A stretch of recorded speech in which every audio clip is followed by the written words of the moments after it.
Hey, brothers and sisters, inshallah, let's get started. Bismillah ar-Rahman ar-Rahim. Alhamdulillahi Rabbil Alameen. Wa sallallahu ala Sayyidina Muhammadin wa ala ali baytihi at-tayyibin at-tahirin.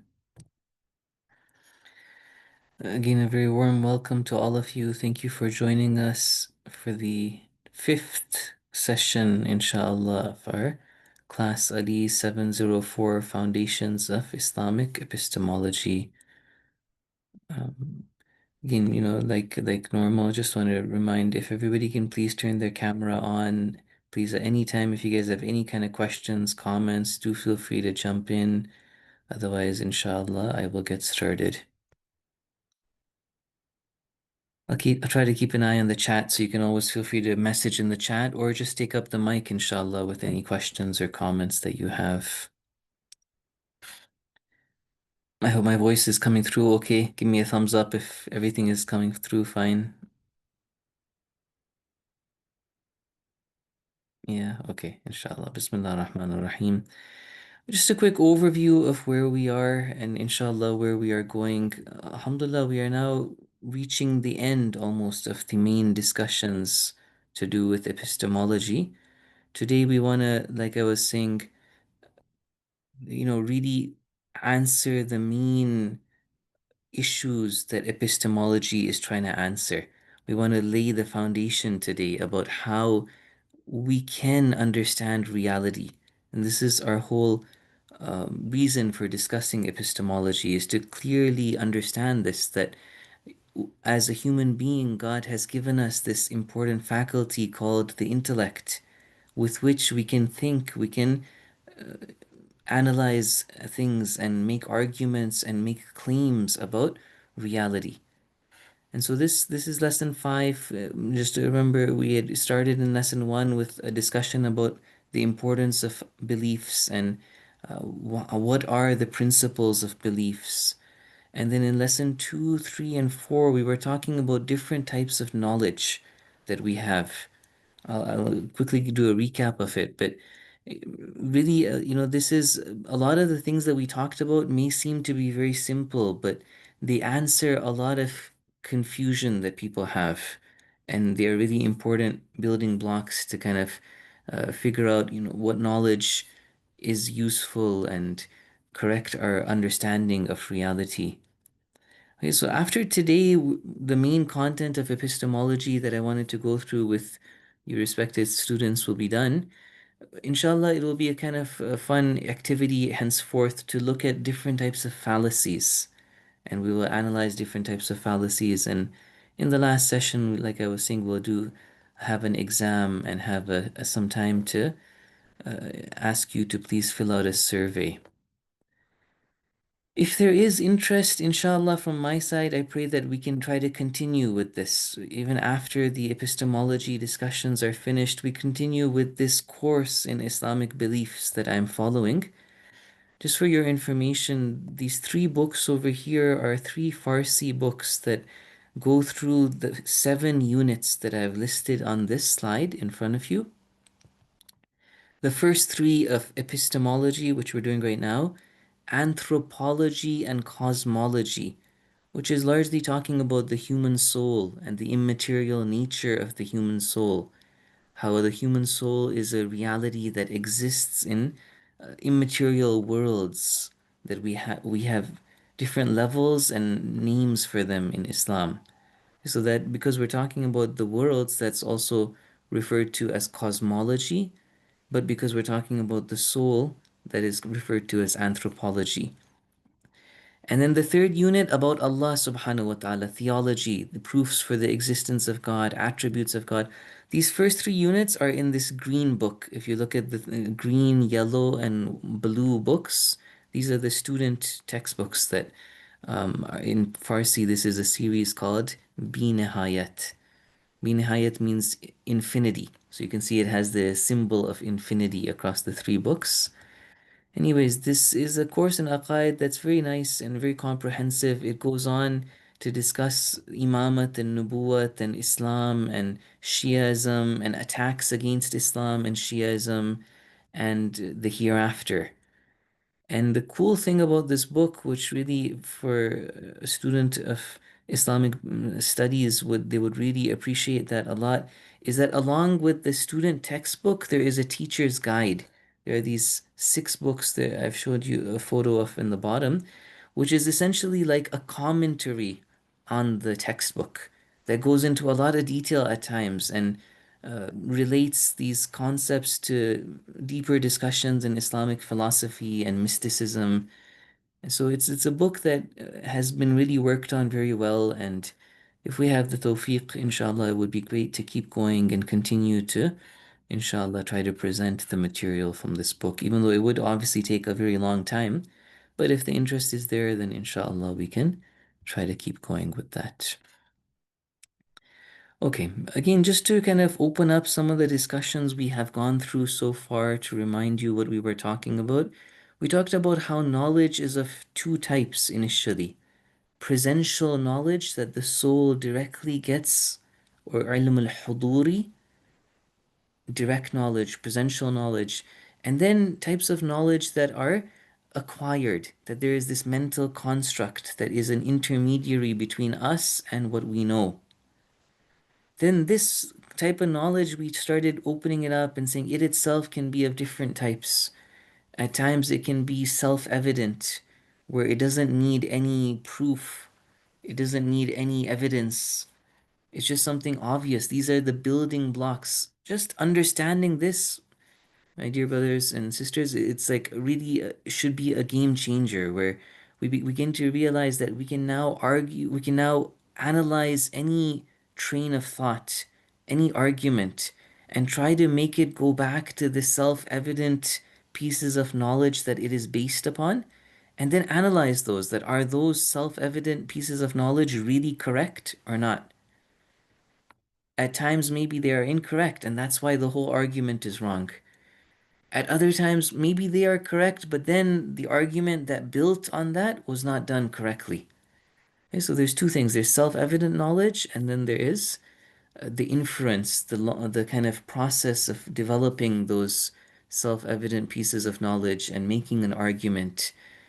Both can cause a mistake in knowledge. In the last class, we also talked about this idea of witnessing or spiritual unveiling.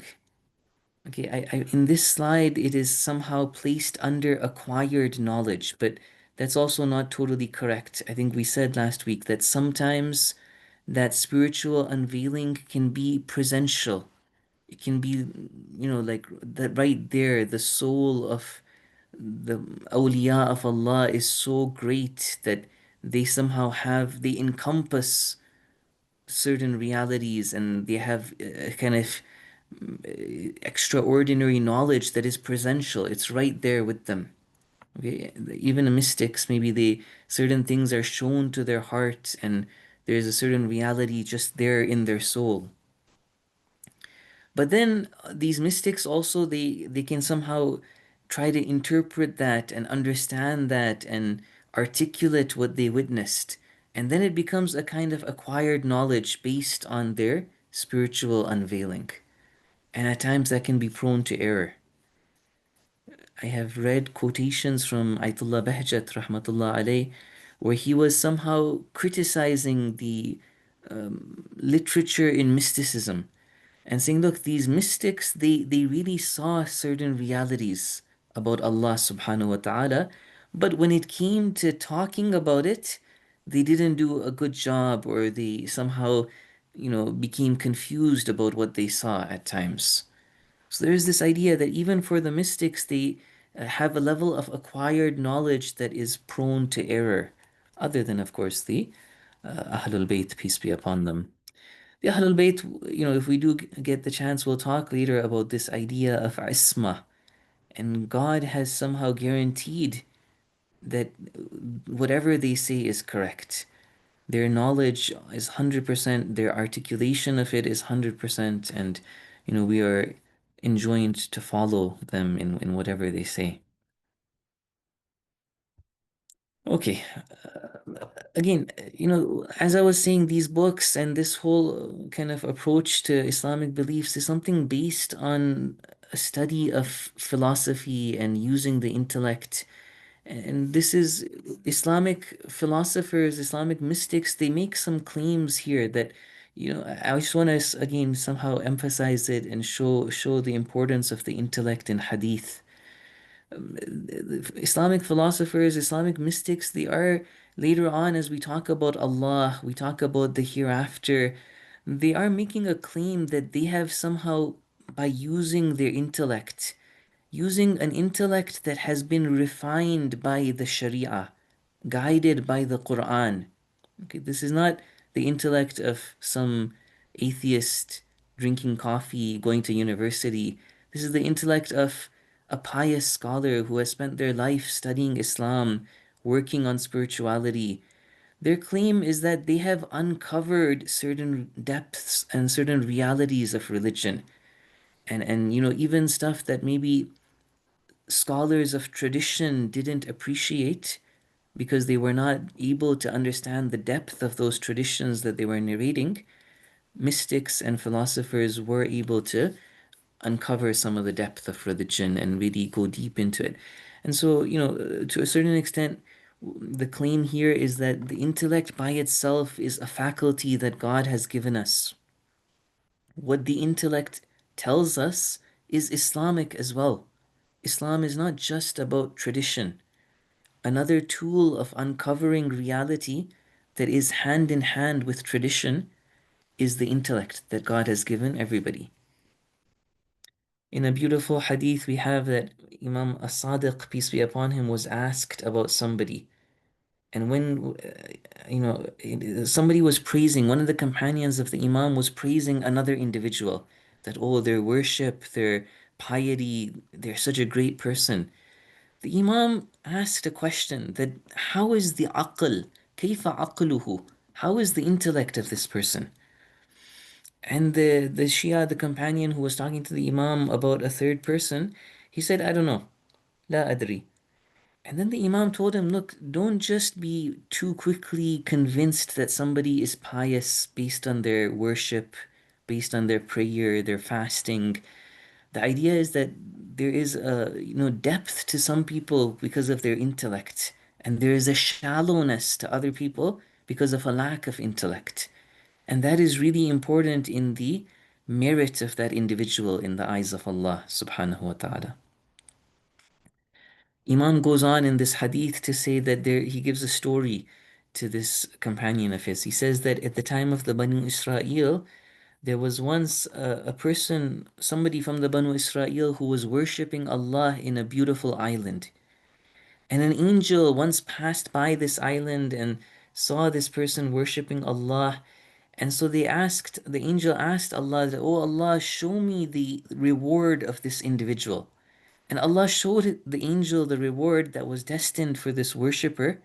And the angel thought it was a very little reward. He said, this person is worshipping so much, spending their whole life worshipping. Why is their reward so little? So Allah told the angel that go and accompany this man and spend some time with him, and you'll see why his reward is so little. So the angel goes in the form of a human being. He goes and he approaches this person.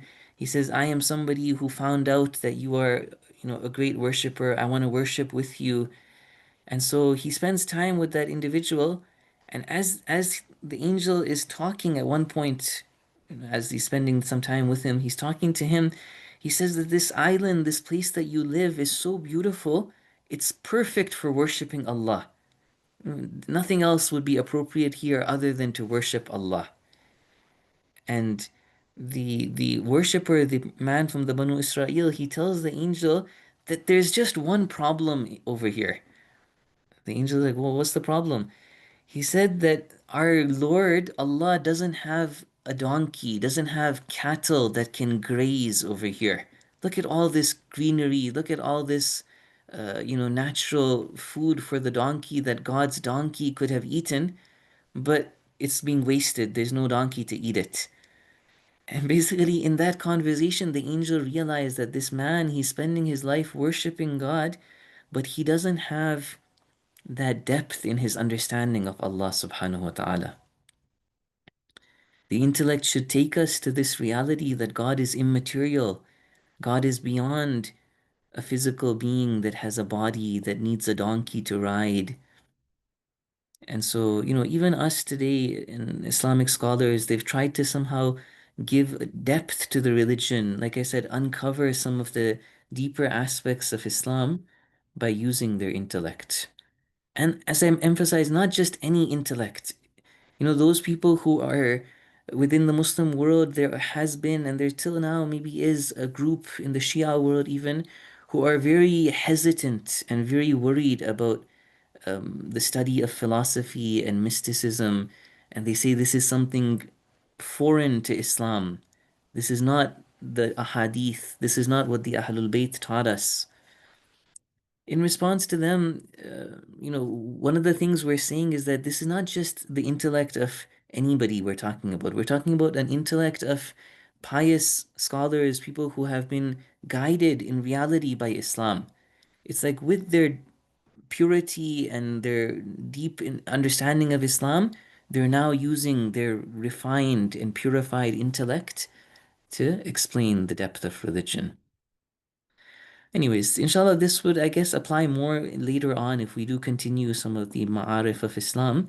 But even it somehow, is answers why we want to talk about epistemology and use our intellect to really give ourselves a foundation in Islamic beliefs. Again, if anybody has any comments, questions, please feel free to jump in. Otherwise, we can now get started. I want to, yes, Brother Masood. Bismillah. Yeah, Assalamu alaikum, Shaykhna. Maybe just a question of clarification.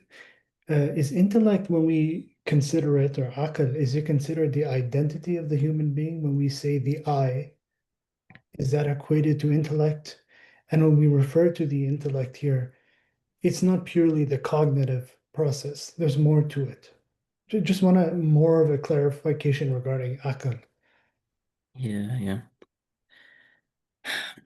It's an important question. Maybe I don't have the complete answer right now, but I understand that there are levels of this intellect. Okay, so a lower level of it is that, and we will talk about this today a bit, this mathematical, rational ability of, determining 1 plus 1 equals 2 and other such mathematical proofs. But it is also a reality that is somehow in touch with the immaterial world. The knowledge that the intellect, the general principles and ideas that the intellect understands is something from an immaterial world. And so because it's also somehow involved in those immaterial worlds, it is nurtured by taqwa and it is also connected to the spirituality of a human being. Okay, so there is kind of a spectrum of things that the intellect can be involved with. And in the Western world, maybe they've cut off those higher aspects of the intellect and just focused on the lower rationality of it. Thank Okay, you. no problem. In today's lesson, inshallah, we're going to start off right now with some of the main questions, and then I'm going to give you a reading from Al-Mizan, which is really nice and very, very much relevant to what we are doing. At that point, I will step aside to say my prayers. So today's session, inshallah, those of you who saw the notes, you saw what we want to talk about today. We want to answer some questions, some fundamental questions about the level of benefit that knowledge has. Okay, so one of the main questions that we want to answer and respond to is this idea that knowledge is not of much value. Studying and learning and reading, it's not going to help us. Why? Because at the end of the day, we can never become sure of anything. This is an argument that, has, I will mention certain schools of thought. Generally, it has come from schools of thought outside of religion. Atheists, people who are against religion altogether, pluralism in our time is somehow rooted in this kind of thought.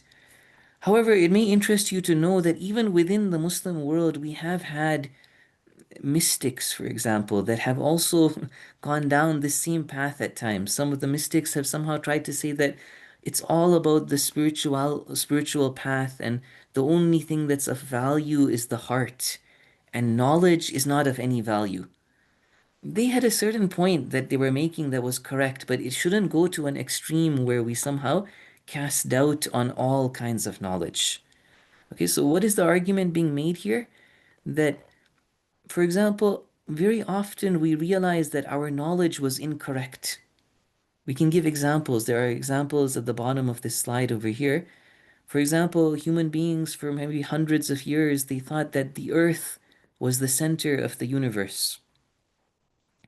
They had a geocentric model, which seems to naturally make sense, right? You look outside, you see this, the sun, the stars are moving. So it appears that we are in the middle, we are stable, and everything else is moving around us. But over time, scientists who are very, precise and carefully studying the movement of planets and stars, they came to realize that no, this was not correct. The correct model of the universe is heliocentric. It is the sun that is the center of the universe. Other scientific theories over the, centuries, millennia have been refuted as well. There was a time that human beings thought that disease spread through bad air. Later on, the idea of germs developed, and that is maybe what we now understand to be a reality, that there are germs that somehow spread disease. But in the past, people had this idea that no, it's just the air, the foul odor emanating from a corpse or emanating from something filthy is what causes disease and sickness. Or the theory of evolution, there were aspects of it that have now been refuted. There was something called, you can search this, Lamarckism, sorry. Lamarckism was this idea that an animal, a human being, can acquire in their life certain characteristics. The neck of a giraffe can stretch a little bit because this giraffe was trying to eat leaves that were really high up. So it can itself really, grow its neck a few maybe millimeters, centimeters, and then that will be passed on to its children. Its progeny will take that acquired characteristic. But again, science over time has refuted this. So these are examples of how our knowledge is constantly in flux. What we understood to be a reality is at times somehow shown to us as being incorrect. And so, what's the conclusion? We can't trust anything. That's what these people would say. Okay, like I said, I'll give you examples of schools of thought outside of the Muslim world, outside of religious schools that say this. But even within the Muslim world, we may have mystics that say that, oh, it's all about the spiritual path because knowledge is useless. Okay, Rumi, again, these guys, people like Rumi, they had a point they were trying to make. But Rumi has a famous line where he says, پای استدلالیان چوبین بود, something like this, that the feet of those people who want to use their intellect is weak. It's made out of wood. They're standing on like a weak standing, meaning that the spiritual path, the heart is what is strong. The intellect, the mind without is not something to depend upon. And so they would say, this whole endeavor and task of trying to study religious beliefs, what's the point of it? At the end of the day, we're going to come up with one theory and our opponents will have another theory and nobody will really be sure about anything. So it's a futile endeavor to try to study religion. That's what the conclusion might be. I want to open the floor. What do you guys think? Before I kind of come to some initial responses that we can give, anybody themselves want to try to take a stab at this? That what can we say in response to this attack on knowledge?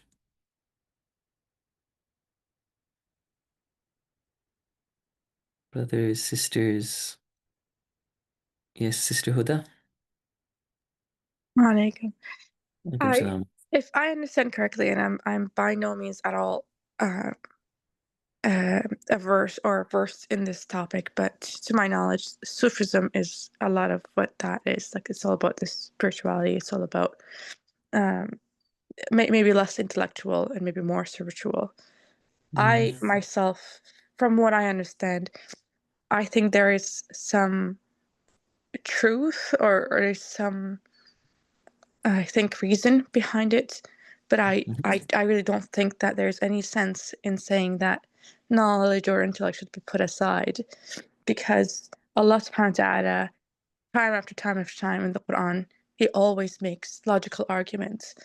And not only to us as Ummah of Nabi Muhammad sallallahu alaihi wasallam, but also giving us lessons and ibar from ancient times as well. So I don't think there's any, at least I don't think there's much evidence to putting knowledge or intellect aside because Allah is using that same way to communicate with us. Okay, thank you. That's one nice argument that because Allah subhanahu wa ta'ala is using logic to talk to us, we can appreciate that, there is some merit to that. God is telling us to think. God in the Quran at times He gives us logical arguments that had there been two gods, the world would have been in chaos. For example, what is that? That's a kind of encouragement to think and use our intellect about these concepts. Sister Fatima in the chat, if you are wrong, then more reason to try and gain more knowledge. Okay. Anybody else want to try to somehow give a fundamental response to these skeptics? That's what we would call them, one of the names of these groups of people, skeptics. I think we can always turn the argument around and tell them that they're making an argument based on something as well. So even maybe Oh, generalizing itself is an argument. But yes, yes. so you Very can't good. really take one thing, even if you kind of see as a scientist or engineer, if there's certain things that are developed upon later on in life, but there are also certain realities that we do accept and make calculations upon. And anything would fall apart if you don't have any basis to argue from. Ahsant, ahsant. At least one really good point. Maybe there were like two really good points that Brother Zain just said. I won't dwell upon it because it's part of this is going to come in a reading that I want to give you guys shortly. So, but that was really good, Ahsant. Brother Muhammad Ali Rashid, I believe you can. Making many mistakes doesn't necessitate not knowing. This is a really good point as well. Okay, that we're not saying that our knowledge is perfect. But we're not saying there's no value to knowledge either. You can't jump from this first thing to the second thing that, okay, yeah, just because we make some mistakes, we throw out the baby with the bathwater, as they say. I feel like this is a generalization. Ahsant, ahsant, exactly. The notion that you make so many mistakes, therefore, how can you be right in anything? The Muhammad Hadi Datu, it is true that humans make mistakes. However, a lot of human discoveries have a lot of truth, mashallah. So it is important to not believe everything firsthand and take it with a grain of salt. Exactly. MashaAllah. Okay, you guys have really good, I think, a really good idea of how to approach this. So I'm going to start us off, inshallah, and then, like I said, we'll take a break. First of all, one thing that I think Muhammad Hadi or Muhammad Ali, one of these brothers, just mentioned right now, is that there is a certain fallacy in this argument. We're going to now talk next week and the week after, and 3 weeks from now, we'll talk about different types of fallacies. What are fallacies? Fallacies are mistakes in thinking that lead to incorrect arguments. One of them, which is a very common one, is called a generalization, a hasty or like overgeneralizing, taking a few examples and then making a general statement when there's no way that you can do that. Okay? Or for example, let's say somebody were to say, oh, Zuckerberg and Bill Gates, they both dropped out of college and they became rich. So what does that mean? That means everybody should drop out of college. I should drop out of college. If I go to college, maybe I won't become rich. I need to drop out of college. No, you can't just take these two examples and make a general rule behind it. Take a look at this cartoon here. Okay, one squirrel has eaten round nuts, and so he's making a general conclusion. All food is circle shaped. The other one has eaten nuts with straight lines. He says, what's there going to be their conclusion? So obviously these conclusions are incorrect. This is a good example of a fallacy. of incorrect logic, incorrect arguments. Okay, and so we go back to these things that were mentioned, exactly what the brothers were saying, that over here somebody has legitimately seen mistakes, and it's true, human beings can make mistakes. But there is certain knowledge that we can also be sure about. And just the fact that we make mistakes doesn't mean that knowledge is overall useless and pointless. On the contrary, we can, for example, mathematical equations, and in the notes, and even actually in the slide I'll show you right now, I think, an example of a mathematical proof for something. And the notes, they make a good point that, somebody who is falling into such skepticism, that often happens because they were working with the empirical sciences. And empirical sciences are just based on probability. And, because the probability was wrong, at times your knowledge that you were very quick to assume, you begin to realize it was incorrect. You tested water and you said, oh, all water boils at 100 degrees Celsius. And then later on, you came to find out, no, no, no. If I go up on a mountain, it doesn't boil at 100 degrees Celsius. Okay, so that could lead you to skepticism. So one way to somehow become sane and realize that knowledge is not always, unsure, is to work in math a little bit. If you work with math and mathematical proofs, you begin to realize that no, there are a lot of knowledge that I can be very comfortable claiming that this is 100% certain. Okay, and so this whole idea of what we were talking about of self-evident knowledge, trying to analyze arguments, take it back to those self-evident principles that there's no doubt about. In the notes, there was an example I gave you. This is a more better English kind of example of it, where you have two parallel lines, DE and BC are parallel lines. This argument is trying to prove that a triangle is 180 degrees. This is something that everybody knows if they've studied a bit of math, but it's just a proof for it to show you that definitely a triangle has to be 180 degrees. So it somehow shows you that when you have two parallel lines and then you have another straight line that intersects both of these parallel lines, then the alternate interior angles have to be the same. For example, Z over here between E, A, and C, and then Z between A, C, and B, that's the same angle. And then, so there's an argument here that you can kind of look at and see that, okay, if Z is the same, Z is the same, and X is the same, then the angles that make up this triangle are the exact same as the angles that are on the horizontal line, DE. And so because all the angles on a horizontal line have to be 180 degrees, therefore the angles that make up the triangle also have to be 180 degrees. It's just an example of a mathematical proof, something that is 100% sure, that nobody is going to have any doubt about. And so to somehow work with these mathematical proofs can give us some level of comfort that we do have knowledge. All of our knowledge is not, up for question and debatable and unsure and unbeneficial. We had different groups of people in history who went down this train of thought. Hey, one of the main people that are important to know about in the study of philosophy are the sophists.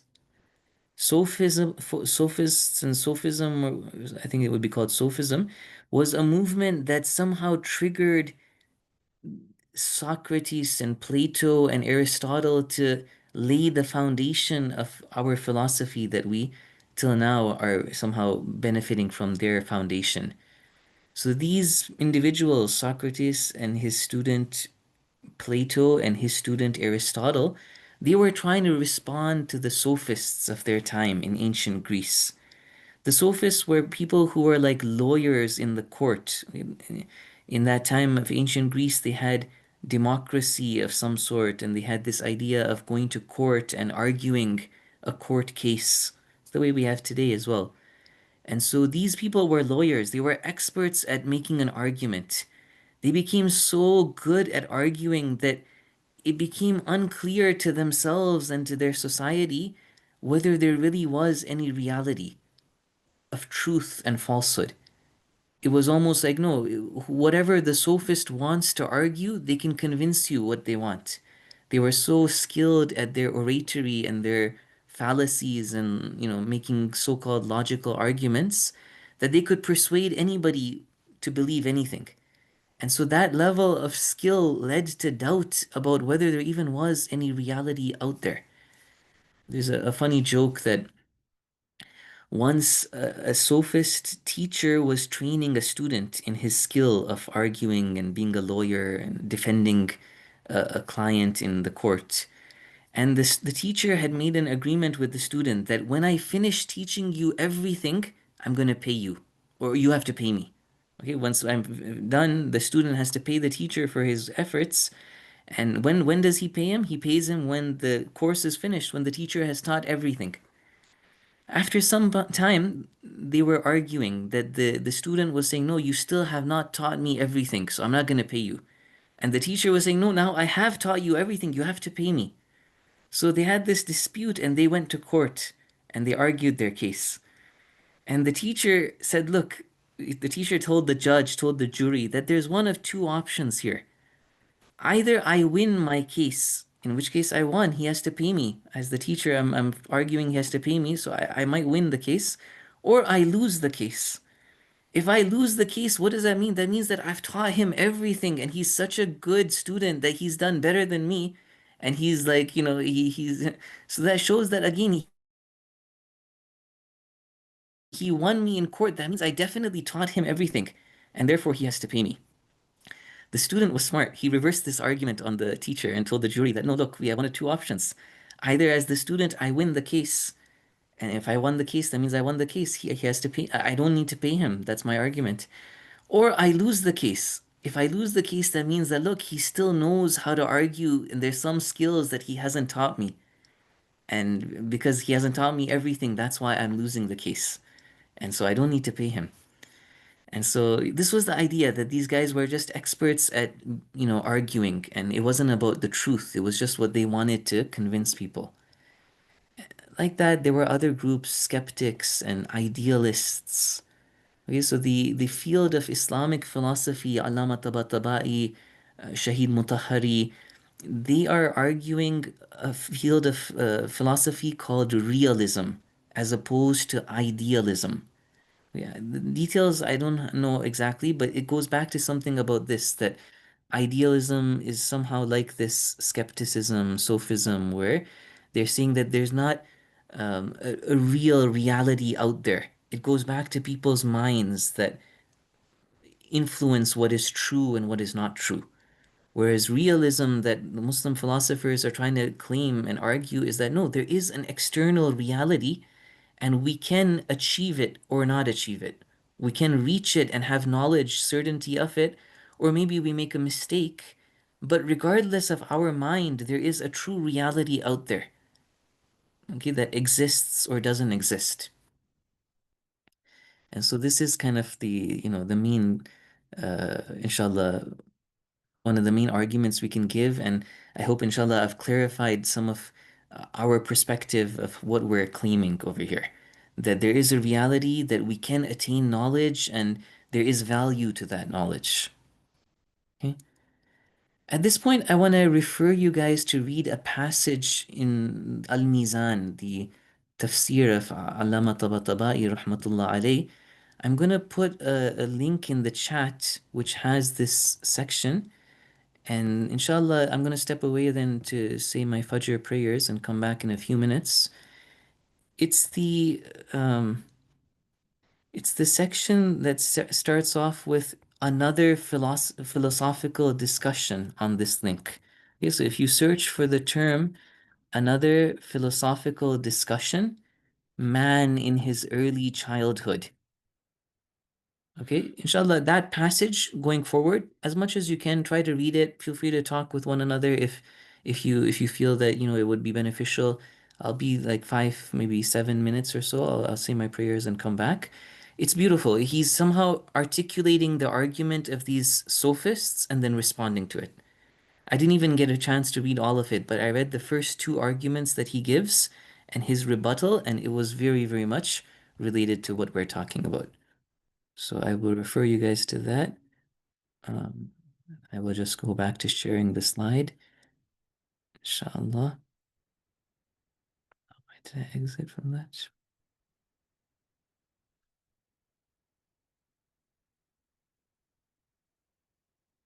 Okay, inshallah. I hope that's clear. I'll be back in a few minutes, inshallah.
Okay, assalamu alaikum, brothers, sisters. I don't know if that was enough time, but I was hoping that in this time you guys would be able to read the first two arguments and the responses. If anybody is willing right now to somehow try to summarize these, we could look at it. I could open the text and we could somehow look at what Allama has said. Was anybody able to kind of read it and get a good grasp of it in this time, or was it not enough time?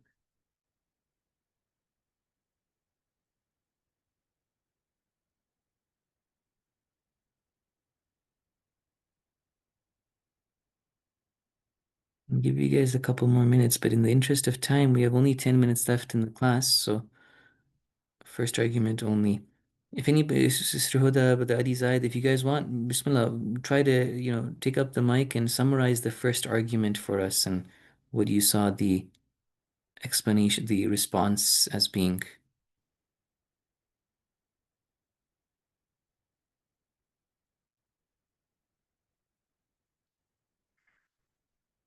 No problem. If anybody wants to, Bismillah, otherwise I'll go ahead and do it. Sister Huda, do you? You're probably going to be doing it better than I am. I'm sorry. I'm just going to summarize what I Right. have. It's very interesting text. So I Uh-huh. think we've already discussed some of it already in this class. Because we're Yeah, talking about the argument is that everything has to be based on the sensual, or sorry, what is it called? Is it the word sensual? Is that what they use? The senses, five pretty senses. much. Yeah, okay. It has to be seen, it has to be touched, whatever, and it maybe it has to be material. It has to, so that the reason why is because any rational thought cannot be tested. Anything that is material or physical can be tested, and therefore, because it can be tested, then it could be taken as true. And there are five different arguments against that, which are very well articulated. Talking, oh yeah, it is. Just talking about that, the same argument. I think one of our uh, colleagues today said is that that entire line of logic is in itself rational. I think that was the first one. And second, saying that sensual perception is also prone to error, just like rational thought might be. So that does this make it incorrect? And then that repeated testing, which I thought was very interesting, because you need repeated testing for you to be able to make a conclusion. So how could you be able to do that on every single possibility? I think that, again, that ties into what we've talked about in previous classes. And then the fourth was the verification of the test by another test. And so we could argue that to infinity. And so at the end of the day, whatever test we may do for any piece of question, it has to be finalized by rationality and whatnot. I took a long time here, but I apologize if I'm babbling here. No, no problem. And then I really like the conclusion there. I think I missed the fifth, but the conclusion there is talking about that knowledge is made of both. Both can be prone to error, but both are required for us to be able to reach at least some truth, if not all truth, around us. But I wasn't able to get to the second argument. I apologize. No problem. I'm not sure if you're looking at the exact same thing that what I have right now shared, Sister Huda. Is this what you're looking at? Response to the first argument right here? First, second, third? Did I read the wrong passage then? I'm I not must have sure. read. No, it is the top one, Yeah. I think. Yeah. Okay. I didn't even know that was related. SubhanAllah. I was looking at this other passage under. So Oh, interesting. Inshallah, later I'll look at that as well. Anyways, okay, so this was maybe about something else related as well. So this was about uh, what was it about again? You want to quickly? I didn't follow totally because this was not something I had read before. it It pretty was much summarizes what we talked about the last three okay, classes. okay, amazing. Well, that's good, alhamdulillah. Very quickly, I'll just summarize the part that I was okay. The Ali Zahid has mentioned something in the chat. With the first argument, it creates a loophole. Yeah, exactly. So this other passage, after the passage that Sister Huda was summarizing for us, this is the argument of the sophists or skeptics, and Allama is responding to it. Okay, so for example, he says that they put forward an argument that if our knowledge is based on our five senses, that's prone to error. How can we rely on that? That's the argument of the sophists. And now Allama wants to respond. He gives three things in response. He says, like Brother Zain said, that first of all, what you are saying is itself an argument. That means that you are making a claim about reality. If you're saying nothing can be trusted, then how can we even trust what you are saying? Okay, so your argument is somehow self-contradictory, self-negating, maybe is the best word. And then second thing he says that, okay, you're admitting that, when you said that with your five senses, you sometimes make a mistake. Sometimes, right? Key thing, sometimes. What does that mean? That means that there are other times that you do understand reality. And so, and then the third one was, I think, kind of this idea of generalization that we are not claiming that everybody's knowledge is always correct. But to go down the path that these sophists are going down and saying that all knowledge is now useless, that is a hasty or overgeneralization. Anyways, inshallah, brothers, sisters, you can look at the passage later, and even the passage Sister Huda told us about before this. Inshallah, if it's related, it'd be good to look at that as well. In the interest of time, I'm going to go back to the slides and just kind of finish up some final points for today. But inshallah, I hope that somehow showed exactly what we were saying. This was a response that Allama is giving to those people who want to challenge or doubt all knowledge. Some people may come with another kind of question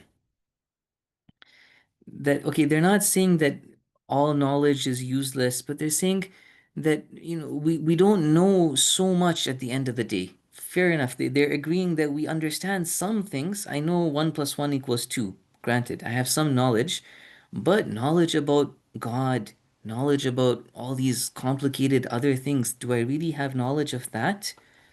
Over here, even us, we are not saying that we know everything. As Muslims, as people going into Islamic beliefs, we are also in agreement that there are lots of aspects of reality that are beyond our intellect. Sometimes there are realities that are altogether, outside of our ability to understand.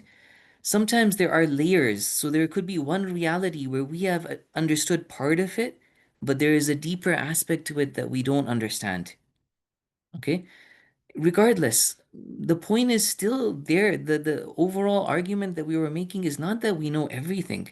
It's that we can understand something, and that something is itself worthwhile. And there's a lot there that we can talk about.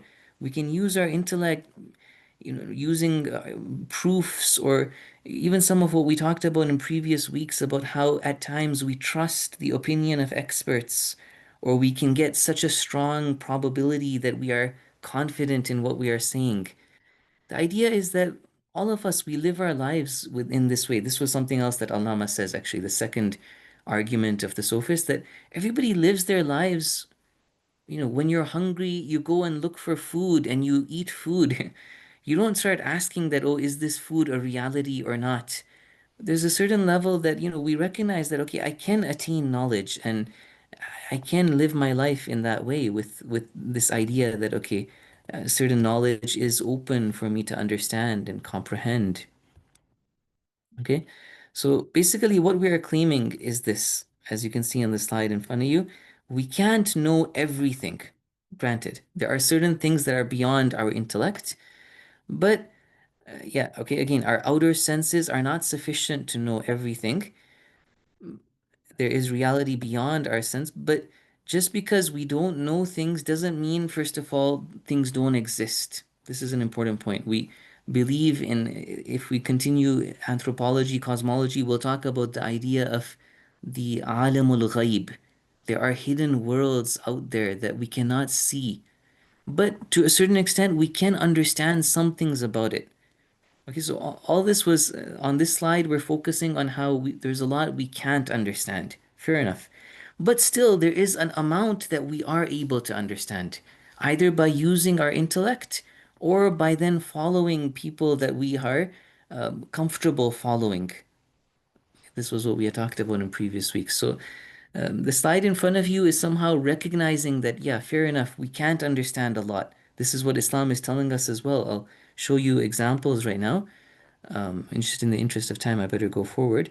Look, for example, you can see that at times there's something in front of you that you can see, but you don't know just by looking at it, you don't know everything about it. Maybe there is an electric current in this metal doorknob. Okay, somebody's pulling a prank and they've made it really hot or connected it to electricity. Only when you touch it do you realize. Okay, for example, look at this picture. This picture was like a National Geographic picture of the year. Initially, if I were to ask you guys, brothers, sisters, what color are these horses in this picture? What would you tell me? You'd probably say these are black horses, right? They look very clearly black horses. But actually, when you zoom in, it's an amazing kind of picture with the lighting in a certain way that black thing you're looking at is the shadow of a zebra.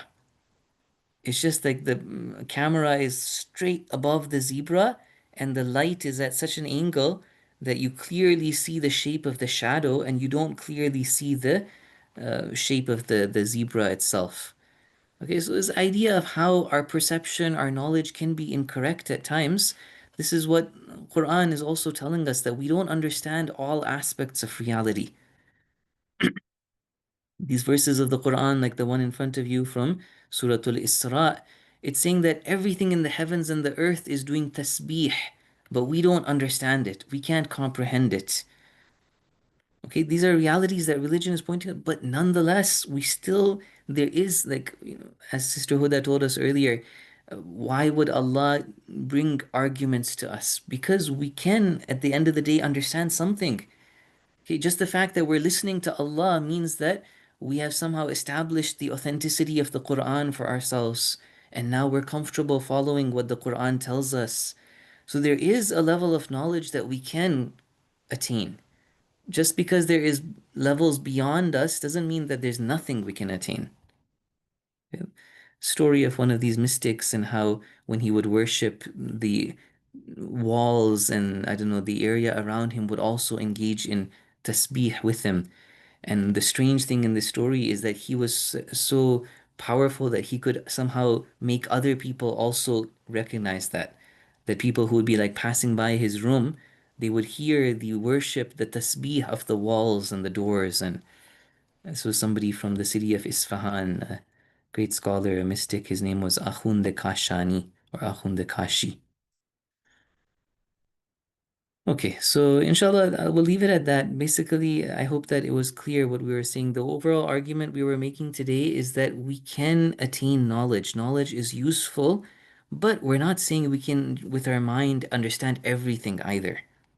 Some things are beyond us, but even what we are able to is enough that we can go forward and study Islamic beliefs and talk about reality and make arguments about what does exist and what doesn't exist. Inshallah. We have passed our time, so I'll end with that. I can stick around if anybody has any questions or comments. There was a comment in the chat that I didn't read, but for now I'll say salawat, and if anybody needs to leave, please do feel free to head out. So, sallallahu ala Muhammadin wa alihi at-tayyibin at-tahirin. Brother Akil in the chat said, some of our reality is formulated by the taghut to mislead us in the dunya and ruin our akhirah. We should try to correct the reality which is planted in. Definitely. Ahsant. We want to be critical thinkers, not people who just, take everything and follow whatever we're told. These skills of logic and epistemology, inshallah, this opens the door to being more of a critical thinker, analyzing what we hear, inshallah. Any other questions, comments? Yes, bismillah. Go ahead, Brother Hussein. Yeah, I was wondering how basically Allah subhanahu wa ta'ala encourages us to do tafakkur, right? Reflect. So is that does that mean it's asking us to use our intellect? Like, is that tied to intellect, or is that Or is that the Definitely. heart, or is it, yeah. There is a relationship here between the intellect and the heart, but overall, definitely it is the intellect that would be involved in any process of thinking and pondering and like you said, the Quran, Allah is telling us to do that. That shows us the value of it, the importance of it. Right. And Okay. by doing Exactly. that, so by coming to the correct conclusion and understanding, then you can follow based on that. Come to the understanding of Allah and your role as a servant of Allah. Like we were saying that it's not just any intellect, it's an intellect that's somehow guided by religion that we want. And then with that solid understanding, then we can, move forward and act according to Islam. And when we do that, then our heart also becomes more and more purified. So there's a relationship here where the intellect can be a backing to help the purification of the heart. Okay, makes sense. Jazakallah. Thank you. No problem, no problem.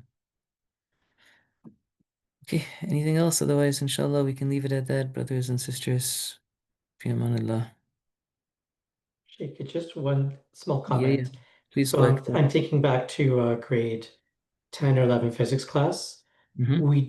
There is something that we still learn about the inability to understand reality. It has to do with quantum physics. If Okay. you remember Schrodinger's cat, that there's a cat in a box, Mm-hmm. and if the box is closed, that cat is both alive and dead. And that when you open the box, at that point in time, you will know for certain whether the cat is alive or dead. But before you open the box, might have been the other, right? So in quantum physics, they had this idea that you just don't know what state something is in, and when you look at it, it changes. I'm probably not doing the benefit of explaining it, but it's this really weird mentality they teach high school Yeah, kids. yeah, yeah. So that seems to me to go exactly against what we're saying. What I was trying to say is that no, we believe that there is a true reality out there that we can either know it or not know it, but it exists in and of itself. That cat is either alive or dead. Yeah, we don't know for sure. We don't have knowledge of it until we open the box. But it really does exist independent of our knowledge. Yeah.